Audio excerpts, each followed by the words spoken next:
François Asselineau, ce soir, 2 ans de l'élection d'Emmanuel Macron. Quel bilan en tirez-vous ? Il y a des gens qui peuvent lui accorder un bon point. Ce sont ceux qui ont contribué à lui faire élire, en lui accordant une promotion médiatique absolument extravagante pendant les 2 ans précédant l'élection présidentielle. Je rappelle qu'il ne s'était présenté à aucune élection et qu'il a eu à peu près 24 à 25% du temps de parole selon le CSA, alors que moi j'ai eu 1%. Je rappelle que j'ai été personnellement constamment brocardé parce que j'annonçais ce qui allait se passer si on restait dans l'Union européenne, mais j'étais constamment brocardé, ridiculisé. Et qu'est-ce que je disais le 21 avril 2017 sur France 2 ? Je disais que quiconque serait élu à l'Élysée et resterait dans l'Union européenne serait obligé d'appliquer les obligations découlant des rapports des grandes orientations des politiques économiques, les GOPE, imposées par la Commission européenne, c'est-à-dire la suppression de l'ISF, s'attaquer aux retraites, privatiser à outrance les services publics, fusionner les communes. Tout ça, M. Macron, excusez-moi, le fait. C'est un bon élève de l'européisme et je pense que les européistes peuvent lui accorder un satisfecit ce soir. Voilà pour ce... François Asselineau, vous vous revendiquez du gaullisme. Est-ce que vous seriez favorable à ce que, pour préserver notre modèle social, les Français soient appelés à travailler davantage ? Je ne vois pas très bien le rapport. Le problème que nous avons, puisque vous parlez de Charles de Gaulle, c'est qu'il n'aurait jamais accepté les contraintes dans lesquelles nous sommes actuellement. Vous savez ce que de Gaulle disait s'agissant de l'Europe ? Il disait « on ne fait pas une omelette avec des œufs durs ». Voilà. C'est-à-dire que nous sommes maintenant, et je répète ce que je viens de dire, parce que ce message décidément a du mal à passer, je rappelle que le gouvernement est obligé d'appliquer les grandes orientations des politiques économiques. Il les transcrit par ce qu'on appelle le programme national de réforme. Alors, M. Lagarde, à l'instant, par exemple, s'indigne, et il a raison, d'ailleurs je m'étais indigné avant lui, il s'indigne du fait que le gouvernement a fait les poches des plus modestes avec un taux de livret A qui est inférieur, largement inférieur à l'inflation, ce qui revient en fait à avoir piqué à peu près 4 milliards d'euros dans la poche des plus modestes. C'était pas du tout la question. Non, mais je réponds quand même. Oui, mais vous avez dit qu'on avait le droit qu'on avait. Les Français devaient travailler davantage. Je suis en train de répondre à mon collègue. Il fallait bien financer la suppression de l'ISF, dont M. Roussel a rappelé que ça coûtait 3,5 milliards d'euros. Parce que je rappelle que les contraintes européennes nous demandent d'abord de supprimer l'ISF et par ailleurs nous demandent de diminuer les déficits budgétaires. Voilà les raisons. Quant à la diminution du niveau de vie des Français, il découle directement de l'euro. Et ça n'est pas moi qui le dis. C'est une étude qui a été faite très sérieusement par un think tank allemand et qui a montré que depuis 20 ans, les Français ont perdu à peu près collectivement 56 000 euros par personne. Ça fait 230 euros par mois. Allez voir cette étude. Les grands bénéficiaires de l'euro, c'est l'Allemagne, et les grands perdants, c'est la France et l'Italie. De l'euro, et je sais que vous y tenez. Oui, mais attendez, nous sommes pour des élections... davantage ou pas ? Non, mais on est pour des élections européennes. Travailler davantage, alors même que nous allons avoir bientôt l'arrivée de la robotisation, avec peut-être 15% des emplois qui vont être perdus dans les 15 ans qui viennent, alors même que nous avons 3 millions de chômeurs, il est absurde de vouloir augmenter la durée du travail. Nathalie, François Asselineau, sur cette question des salaires qui créent du chômage selon Jean-Christophe Lagarde. Je voulais rebondir sur ce qu'avait dit Fabien Roussel, parce qu'il laissait entendre que ce serait à la libre disposition des gouvernements de faire des expérimentations. Non, l'exemple qu'il prenait du Portugal n'est pas opposable, puisque la Commission européenne fait un rapport pour les grandes orientations de politiques économiques, aussi pour le Portugal. Et la Commission européenne avait jugé que les salaires avaient été trop bas au Portugal et avait autorisé le gouvernement à le faire. Il faut savoir que si un gouvernement, quel qu'il soit, refuse d'obéir aux orientations de politique économique fixées par la Commission, nous sommes ensuite assujettis à des pénalités qui peuvent atteindre des taux très importants. C'est faux. Non, c'est tout à fait exact. C'est négocié. Les grandes orientations sont négociées. Vous connaissez pas vos dossiers. Je connais parfaitement mes dossiers. C'est suite notamment au six-pack. Ils sont négociés entre les gouvernements et la Commission. C'est tellement faux ce que vous dites que le gouvernement a programmé. Le gouvernement a proposé, présente le programme national de réforme et comment il obéit ainsi aux directives fixées par la Commission européenne, les recommandations. Sur ma question sur les salaires et l'augmentation du chômage, il y a un lien ? Vous faites une corrélation ou pas, vous ? Il est évident qu'il faut augmenter les salaires parce que les salaires sont trop bas. D'ailleurs, moi, je l'avais présenté dans mon programme présidentiel. C'est une évidence. Alors, chacun peut y aller du son montant, mais il faut effectivement un gros coup de pouce au salaire parce qu'actuellement, il y a une chose qui est certaine, c'est que les entreprises n'embaucheront jamais s'il n'y a pas de clients. Voilà. Donc, à force d'avoir une politique récessive et malthusienne constamment, les entreprises n'ont pas de clients, elles ne vont pas embaucher. Et ce n'est pas en réduisant les charges qu'elles embaucheront s'il n'y a pas de clients. François Asselineau, il y a eu beaucoup de propositions autour de la table, faire appel à l'épargne populaire, trouver 500 milliards d'euros. Vous, sur la transition énergétique, qu'est-ce que vous proposez ? D'abord, j'ai entendu parler d'une banque du climat que nous a sorti d'un chapeau M. Macron. Ça existe déjà. Hein. C'est la Banque européenne d'investissement qui consacre déjà 25% de ses prêts justement à des installations d'économie d'énergie, d'installations d'éoliennes, d'installations de panneaux solaires, etc., etc. S'agissant de la transition énergétique, il faut le faire, effectivement. Comment ? Mais pourquoi faudrait-il être ligoté avec les pays de l'Union européenne ? Madame Anne, vous savez que la future chancelière, qui s'appelle AKK, enfin, elle est surnommée AKK, hein, Annegret Kramp-Karrenbauer, c'est la successeur future de Madame Merkel. Les Allemands, pour faire plus court, l'appellent AKK, ça fait un petit peu... Et alors, non, mais ça, vous avez un problème avec son nom, apparemment. Non, parce que ça fait un petit peu... Consonance germanique, je dis simplement que Madame AKK, comme elle est surnommée, a dit non à la taxe carbone. De même qu'elle a dit non au bouclier social. De même qu'elle applique un programme qui est le programme de l'Allemagne avant tout. Voilà ce que je dis. Et s'agissant de la transition énergétique, je voudrais souligner que le numéro 1 mondial, c'est la Suisse. C'est la petite Suisse qui est numéro 1 mondial selon la dernière étude en matière de transition énergétique. 9 millions d'habitants, la taille de Rhône-Alpes. Et la Suisse n'est ni dans l'Union européenne, ni dans l'euro, ni dans l'OTAN. Qu'est-ce que vous proposez en dehors de... Voilà. Eh bien, je propose que la France ait une politique nationale de transition énergétique, tout simplement. Et je voudrais une grande Suisse, quoi. Non, je voudrais... Mais attendez, puisque vous vous moquez de moi, Monsieur Ballas... Non, je ne moque pas de vous, je voudrais quand même lire votre prose, écrite en 2015, au sujet d'une autre Europe. Vous écriviez, avant les élections grecques, « La victoire de Syriza serait une chance pour la Grèce, l'Europe et la France ». Au niveau européen, ça permettrait de mettre fin à cette idée qu'il n'y a pas d'alternative aux politiques libérales. On est face à une hypothèse réjouissante, à un peuple souverain à la possibilité de décider de mettre fin... On est loin de la transition énergétique. Très loin de la question. De décider de mettre fin à des politiques d'austérité pour appliquer une politique de gauche sans pour autant rompre avec l'Europe. Vous voyez que vous vous êtes fait avoir, encore une fois, Monsieur Ballas. Mais François, vous voyez qu'au Portugal, excusez-moi, vous voyez qu'en Ballas, Espagne, non, mais parce que concrètement, pour réduire nos émissions de gaz à effet de serre, François Asselineau, j'ai pas compris votre réponse.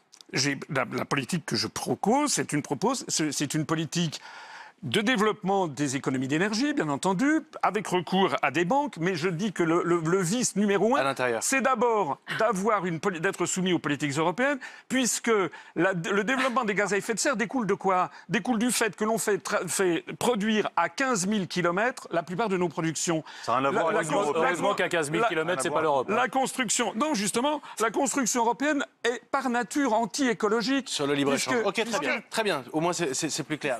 François Asselineau, beaucoup de choses ont été dites. Dans votre programme, il y a l'idée d'interdire les OGM, qui le sont déjà dans notre alimentation, mais y compris pour l'alimentation du bétail. Vous dites quoi aux agriculteurs qui nous regardent ce soir et qui utilisent justement du soja transgénique pour nourrir leurs bêtes ? Je voudrais leur dire d'abord une chose très importante, c'est qu'il n'y a pas de subvention européenne. Ce que l'on appelle les subventions européennes, c'est une arnaque. La France donne chaque année à peu près 23 milliards d'euros à l'Union européenne, les Français, sans qu'ils le sachent. Hein, c'est notamment les droits de douane. Tout ça part directement à Bruxelles, sans que les Français le sachent. Et ensuite, la Commission européenne redonne à la France à peu près 15 milliards d'euros. C'est-à-dire qu'entre-temps, elle a pris 8 à 9 milliards d'euros pour ses frais de fonctionnement, pour les frais de fonctionnement de la Cour de justice, des parlements européens, et aussi pour faire des transferts de fonds vers les pays de l'Est ou vers d'autres pays. Et donc, non, attendez, laissez-moi parler. Parce que c'est la chose la plus importante. Parce que je connais beaucoup d'agriculteurs. Nous aussi, à l'UPR, on a beaucoup d'agriculteurs. Et je suis allé en voir. Et vous savez qu'il y avait 4 millions d'agriculteurs en 1960 et que désormais, il y en a moins de 400 000. Et qu'un jour sur deux, il y en a un qui se suicide. Bon, la situation, elle est absolument dramatique. Et ils disent, oui, l'Europe, c'est atroce, mais heureusement qu'elle est là parce qu'elle nous donne des subventions. Non, lorsqu'on sera sorti de l'Union européenne, on leur donnera toujours des mêmes subventions. Mais elles iront plus le directement. marché. Laissez-moi parler. Elles n'auront plus le marché. iront directement. Dites-le aux agriculteurs. Mais attendez, la Suisse ne vend pas de produits agroalimentaires. C'est sûr que la Suisse est une grande production agroalimentaire. Nestlé, vous ne connaissez pas Nestlé, par exemple. Oui, c'est certainement pas avec ce qu'ils produisent en Suisse que Nestlé perdure. Laissez-moi Sinon, pour le Christophe Lagarde, vous pourrez lui répondre. Vous êtes très gêné. C'est un grand paradis fiscal. Vous êtes très gêné. Vous prenez toujours la Suisse, c'est-à-dire le paradis Laissez fiscal. François Asselineau Donc vous terminer, dites aux puis vous pourrez Français, lui répondre. il faut que François surtout les banques ne payent plus, les gens qui placent de l'argent ne payent plus d'impôts. Jean-Christophe Lagarde, s'il vous plaît, d'un mot, François Asselineau, vous terminez, puis vous Vous avez vu comment M. Lagarde est extrêmement gêné quand on arrive au fond du sujet. C'est que non, il est très Je remarque gêné. que vous ne répondez jamais à une seule question. Non, il est très gêné parce que la vérité, elle est là. C'est qu'en fait, l'argent que nous donne Bruxelles, c'est notre argent dont il pique un tiers. Oui. Et ça veut dire que lorsque nous serons sortis de l'Union européenne, on donnera toujours les mêmes subventions aux agriculteurs. Mais cette fois-ci, elles n'auront pas à transiter par Bruxelles. Et d'ailleurs, les paiements seront beaucoup plus rapides. Et nous pourrons bien entendu vendre les produits. Évidemment, vous croyez que les étrangers vont arrêter d'acheter, par exemple, du vin de Bordeaux, du Roquefort, du Camembert, arrêter de faire peur aux Français. Ça, c'est le projet Allez, monsieur Je Lagarde. remarque que les Russes, ils ont trouvé à acheter des fruits et des légumes ailleurs et que ça a pénalisé pour l'instant les agriculteurs français. Et certainement pas, ils n'ont pas retrouvé les marchés correspondants. Et pour quelle raison? Parce Donc, qu'il y a vous eu des racontez- sanctions contre la Russie François prises Asselineau, par vous avez pu l'Union terminer. européenne. Jean-Christophe On a Monsieur Hollande. François Asselineau, dans les propositions que vient d'évoquer Gérard Leclerc, il y en a qui ont, encore une fois, votre faveur, le RIC, le RIP. Alors, d'abord, Vous n'allez pas répondre? Si, Ah, je vais super. répondre. Si, mais pourquoi je ne répondrai pas? Si. Le RIC, moi, je l'ai proposé dans mon programme depuis 2011. Le RIC en toute matière. Le RIC en toute matière, ça veut dire en particulier que les Français auraient le droit de proposer un référendum sur la sortie de l'Union européenne. Je rappelle que M. Macron, lorsqu'il s'est rendu en Angleterre en janvier 2018, interrogé par la BBC le 24 janvier, qui lui demandait mais s'il y avait un référendum en France sur le Frexit, quel en serait le résultat? Macron lui-même a dit probablement les Français voteraient pour. C'est certainement la raison pour laquelle il refuse qu'il y ait un RIC en toute matière. D'ailleurs, il y a toute une série de sujets qui ont été désormais transférés à Bruxelles et sur lesquels la France n'a plus de pouvoir. C'est pour ça que Macron ne propose pas le RIC en toute matière et qu'il veut un RIC Partagé. mais partagé. Un million de signatures. Non, attendez, 1 million de signatures, mais l'accord aussi du Parlement. Et c'est là justement que ça bloque. À propos d'ailleurs, puisqu'on en est à parler des questions institutionnelles, je voudrais quand même dire ici quelque chose. C'est que le Parlement européen, pour lequel on va avoir les élections, a très très peu de pouvoir. C'est que d'abord, nous allons élire 79 députés français sur 751. Donc vous voyez bien que l'enjeu, de toute façon, est très marginal. En plus de ça, le Parlement européen n'a pas le vrai pouvoir puisqu'il n'a même pas la possibilité de proposer, de faire des propositions de directives. Pourquoi vous vous présentez si vous Je n'êtes me pas présente député pour européen dire ce que vous n'avez jamais fait. Parce que ça fait depuis 40 Bien ans. sûr. Ça fait depuis 40 ans qu'on Vous n'a présentez pas... une élection Attendez, pour un Parlement que vous ne reconnaissez pas. C'est absurde. ça fait 40 ans que nous avons des parlementaires du Parti socialiste, de l'UMP devenu LR, du Parti communiste français, des Verts. Ça fait 35 ans que nous avons des députés du Front National. Ils ont fait quoi le depuis Front tout National, ce pas temps? grand-chose. On va en parler Ils ont fait rien. Dans très peu de temps, Donc, on va la revenir raison sur ces pour laquelle questions nous européennes, voulons... François Asselineau. Ah ben, c'est un sujet important. C'est un sujet important Plus et on peut-être que va en de parler ce soir. Non, Donc, mais plus peut-être que de parler des cautères sur des jambes de bois que nous a inventé Macron pour ne pas répondre aux gilets jaunes. je ne sais pas, la question de la demande des Français savez de ce que plus voulaient les de gilets jaunes? Ils voulaient le RIC en démocratie, toute d'égalité matière. territoriale. Non, Non, mais c'est une vraie question. Enfin, je ne la prendrai pas à la légère. Les gilets jaunes, ils voulaient d'abord le RIC en toute matière. Ils ne l'ont pas. Ils voulaient la suppression de l'ISF, j'ai expliqué tout à l'heure qu'ils ne pouvaient pas l'avoir. Ils voulaient le taux de 0% de TVA sur les produits de première nécessité. On ne peut pas le leur donner puisqu'il faudrait l'unanimité sur les décisions fiscales au sein de l'Union européenne. Et enfin, ce que voudraient les Gilets jaunes, c'est également la hausse du SMIC. On en a largement parlé tout à l'heure. C'est très bien. impossible puisque, au Très bien, contraire, Roussel. l'Union européenne est en train de démanteler le SMIC. Allez, François monsieur Asselineau. Asselineau. rejoint. Il y a un jeu de mots sur la question Europe. On est tous européens en ce sens qu'on appartient à un continent européen avec des civilisations européennes prestigieuses, dont d'ailleurs l'une des caractéristiques essentielles, c'est à partir du XVIIe siècle d'avoir inventé l'esprit scientifique et de remettre en cause les dogmes. C'est-à-dire lorsque un dogme avait promis des choses et que ça ne marche pas, c'est que le dogme a tort. On nous a promis depuis des années et des années et des années et des années que l'Union européenne, l'euro, allait nous apporter la croissance, le plein emploi, la richesse, la paix. On constate tout le contraire. En revanche, on constate que certains avaient fait un très bon diagnostic. Alors, d'habitude, je cite Philippe Séguin. Mais là, je vais citer un lointain prédécesseur de Fabien Roussel, Georges Marchais, lors des élections, vous me faites plaisir. lors des élections européennes de 1979. C'était sa profession de foi pour les élections européennes de 1979. Et qu'est-ce que nous disait Georges Marchais? Il nous disait, ils veulent, en parlant des Européens, des européistes, que ce soit à Bruxelles ou à Bonn et non plus à Paris que se prennent les décisions essentielles concernant la vie du pays. Ils veulent intégrer l'armée française dans une force militaire européenne et atlantique. Ils ne veulent pas seulement démanteler notre économie, mais fondre notre culture nationale, nos cultures régionales dans le moule américain. Ils veulent affaiblir la France, en faire une province secondaire d'un empire dominé par l'Allemagne fédérale et les États-Unis. Nous refusons pour notre pays la perspective de ce déclin. Voilà. Alors moi, ce 40 ans que je après, rien dis, de c'est tout ça que, s'est produit. ce que je dis, c'est que actuellement, les électeurs français qui votent sur cette confusion, vous savez à quoi ils me font penser? Parce qu'ils ne se rendent pas compte de ce pourquoi ils votent quand ils votent pour la construction européenne. Ils votent en fait pour la destruction de notre pays et de notre unité nationale. En fait, les électeurs qui votent pour les partis européistes me font penser à un troupeau de dindes qui manifeste pour le réveillon de Noël. Alors, François Asselineau, vous qui êtes pour le Frexit, que vous inspire ce chiffre? 77% des Français souhaitent le maintien dans l'Union Vous savez, européenne. ce sont des sondages. Alors les sondages... Oui, ça c'est sûr. Les sondages. Vous savez, je vais vous raconter une histoire de sondage. D'accord, Voilà. mais Actuellement, nous, on a de nombreux témoignages, on les a même enregistrés, de l'Ipsos ou de l'IFOP, qui téléphonent et on a des adhérents de chez nous, on a 36 000 adhérents qui reçoivent des coups de fil et qui leur disent « Vous avez voté pour qui ?» En 2017, alors ils disent Asselineau. Alors l'enquêteur ou l'enquêtrice coche Asselineau. Puis après, ils disent « Vous avez voté pour qui? Pour la liste? Pour quelle liste ?» Et bien ils disent la liste UPR, dirigée par Asselineau. Ils disent « Ah ben non, on n'a pas. » Et ça, nous avons porté plainte devant la commission des sondages. Non, mais c'est très intéressant. Okay. C'est-à-dire que nous avons des instituts de problème. sondage qui, depuis des semaines et des semaines et des semaines, lorsqu'ils interrogent, notre liste n'y figure pas. Et après, on est étonné de voir d'ailleurs qu'un jour elle a 1, un jour elle a 2. On se demande Il y a un comment complot contre Asselineau. C'est pas un du complot, côté monsieur. Vous allez regarder sur notre site upr.fr ou sur nos réseaux sociaux, vous allez pouvoir voir et entendre de vos propres oreilles Mais ce que reçoivent nos Les instituts de sondage sont évidemment critiquables. En attendant, c'est ils vous pas avaient- évidemment critiquable. Lorsqu'ils ont toutes les listes, y compris celle de Mme Artaud, par exemple, ou de M. Poutou qui n'en a pas, mais quand nous n'y sommes pas, il y a quand même un petit problème, non? Vous ne croyez pas? Alors maintenant, je voudrais revenir sur ce qui est dit. On a encore une fois le concours Lépine de l'Europe de nos rêves. Mais vous savez ce que disent les Chinois, c'est dormir toute sa vie que de croire à ses rêves.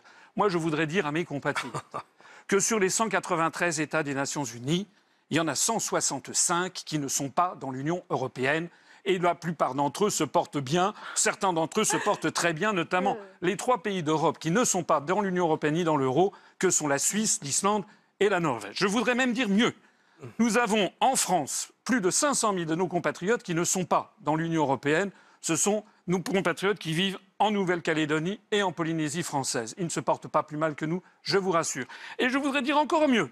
Il y a une collectivité qui s'appelle l'île de Saint-Barthélemy, qui appartenait au département de la paradis fiscal, ça, Guadeloupe, qui appartenait au département de la Guadeloupe et fiscal. qui est sortie de l'Union européenne. Mais c'est ça qu'ils veulent. Et elle est sortie de l'Union voulez le européenne, ça n'a bouclier fiscal, social et écologique, c'est ça ça n'a vous pas voulez. été le désastre.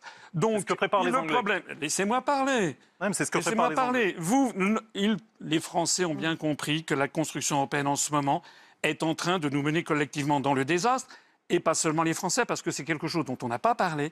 C'est que dans l'ensemble de l'Union européenne, l'idée même de construction européenne est en train de se déliter parce que c'est une utopie et que tout comme Quand tout vous dites les Français, c'est 23% des et que Français. comme tout... Mais non, mais ça, c'est votre sondage. Je vous ai dit que Macron, lui, en janvier 2018, allez voir la BBC. Macron a dit probablement les Français voteraient pour. Je vous rappelle qu'en fin 2004, le sondage donnait que la Constitution européenne serait rejetée par 68% des Français, serait acceptée par 68% des Français. Elle a été rejetée par 55% des Français en 2015 et en 2005, et pourtant, elle a été ensuite piétinée. On va avancer. Alors, François Asselineau, dans le programme de l'Union populaire républicaine, on peut lire « Renouer avec l'universalisme français pour mieux vivre ensemble ». Est-ce que ça veut dire qu'on doit accueillir plus que ce que Bruxelles nous demande? Là, pour le coup, vous êtes 2 partisans du Frexit très différents sur ce point précisément. Parce que, Le Frexit que nous proposons, c'est sortir de l'Union européenne. Or, les articles 67, 77 et 78 du traité sur le fonctionnement de l'Union européenne, depuis le traité d'Amsterdam, ont dévolu à la Commission européenne toute la politique migratoire. Donc nous, ce que nous disons, c'est que les débats sur les questions migratoires, en fait, sont assez vains en France sur ce sujet. J'ajoute que le Schengen est différent de l'Union européenne. Et nous, dans notre programme, nous proposons aux Français de mettre de côté sagement la question migratoire pour récupérer tous ensemble notre souveraineté nationale. Ensuite, d'avoir un grand débat national sur les questions d'immigration, dans lequel on demandera d'ailleurs au passage, est-ce que l'on est pour ou contre rester dans Schengen. Et je suis tout à fait d'accord avec ce qui a été dit sur un point. Nous avons affaire à des sujets qui sont très sérieux. Ce sont des êtres humains dont on parle. Et moi, je voudrais que l'on dise d'où viennent ces migrations récentes. Qui a démoli le régime libyen? Qui a démoli le régime irakien? Qui a tenté de démolir le régime syrien? C'est-à-dire que c'était au Moyen-Orient des pays qui s'inspiraient de la laïcité à la française, le parti Baas, qui ont été démolis par une coalition sous domination atlantiste et américaine, il faut le dire. Donc avant de jeter la pierre sur les migrants, ce qui n'est pas notre cas, ou sur ceux qui ne veulent pas d'immigrants, je voudrais déjà qu'on rétablisse la paix dans le monde, c'est-à-dire que la France se sorte de l'Union européenne qui est placée par les traités européens sous la tutelle de l'OTAN, article 42 du traité de l'Union européenne, M. Roussel. Je voudrais d'ailleurs dire que M. Roussel, je m'aperçois, il veut sortir de l'Union européenne et de l'OTAN. Je vais vous faire transmettre un formulaire d'adhésion à l'Union populaire républicaine. D'ailleurs, il y a beaucoup d'anciens communistes qui viennent chez nous. S'il vous plaît. Merci beaucoup. François Asselineau, fermer les frontières, ça coûte combien? Écoutez, moi, ce que je voudrais remarquer, c'est que... Attendez, s'il vous plaît, j'ai posé une question. Non, mais vous allez demander la question aussi à M. Philippot. Tiens. Très bien, je vais lui poser François Asselineau. Oui, comme disait Georges Marchais, vous avez vos questions. Moi, j'ai mes Non, réponses. mais si vous n'avez pas envie de répondre, enfin... Ça, c'est Georges Marchais. Oui, ça, Mais c'est vous qui allez adhérer au Parti communiste français, moi je vous le dis. Vous n'avez pas la réponse. Moi, j'ai mes réponses. Vous n'avez pas la réponse. Mais non, mais parce que c'est la bouteille à langue. Comment voulez-vous chiffrer Je ne sais pas combien de douaniers. la facture de ça? Combien de douaniers en plus? Comment voulez-vous chiffrer la facture de ça? Ce que je Vous ne l'avez pas de douaniers chiffré. Non, On l'avait avant. attendez. Vous ne l'avez pas chiffré. Vous ne l'avez pas On chiffré. a eu des douaniers et des policiers, donc on connaissait le coup. nous, d'abord, la question qui devrait se poser, c'est qu'on a ici, monsieur, par exemple, Ballas, qui nous dit, voilà, il faut recréer de la solidarité européenne. Monsieur Lagarde, qui me traite de menteur parce que je cite les articles 77, 78 et 79 du traité sur le fonctionnement de l'Union européenne, qui effectivement transfèrent à la Commission européenne et à l'Union européenne des questions migratoires, c'est vrai. Eh bien, moi, ce que je voudrais dire, c'est que ces messieurs, comment ils vont faire très concrètement et juridiquement demain pour appliquer leur programme?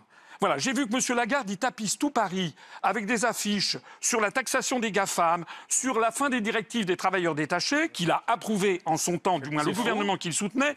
Comment concrètement vous allez faire que... Parce que M. Macron a voulu, par exemple, revenir sur la directive des travailleurs détachés. Eh bien, il s'est ramassé un râteau, parce que les Bulgares et les Polonais lui ont dit d'aller se faire cuire un œuf, c'est à l'unanimité. Je connais très bien le sujet, ça n'a jamais existé. D'accord. Monsieur Macron n'est pas allé en Bulgarie pour renégocier la Il n'a jamais voulu abroger la directive détachement, vous racontez des cracks. La renégocier profondément, il n'a pas obtenu ce qu'il voulait. Comment vous allez, vous, Monsieur Lagarde, faire pour renégocier cette directive des travailleurs détachés alors que Macron n'y est pas parvenu? Concrètement, vous allez faire quoi? Parce que les Français, ils en ont marre qu'on leur raconte des bobards. C'est le premier François Asselineau, pour conclure. Je dirais aux Français qu'ils arrêtent de voter pour toujours les mêmes partis politiques. Ça fait 40 ans qu'il y a une élection au suffrage universel pour le Parlement européen et ça fait 40 ans qu'il ne se passe rien. Est-ce qu'ils vont toujours voter pour les mêmes? Ils auront les mêmes résultats. Je dis qu'il faut qu'ils votent pour l'Union populaire républicaine, le seul parti politique français qui a proposé depuis 12 ans, sans désemparer, la sortie de l'Union européenne, la sortie de l'euro, la sortie de l'OTAN. Notre mouvement politique, dont le site upr.fr est désormais le plus consulté de tous les partis politiques français, parce que nos analyses se sont révélées constamment justes et exactes. Et s'ils votent le 26 mai, il n'y a qu'un seul tour. Si nous dépassons les 5%, nous aurons 3 députés, moi-même, derrière moi, Zaman Ziwan, qui est une gilet jaune, et un peu derrière, Vincent Brousseau, qui est le meilleur expert économique en matière d'euro, puisqu'il a travaillé pendant 15 ans à la Banque Centrale Européenne, et il est l'un des meilleurs experts mondiaux de l'euro qui est en train, on n'en a pas parlé malheureusement, de nous entraîner à la faillite collective.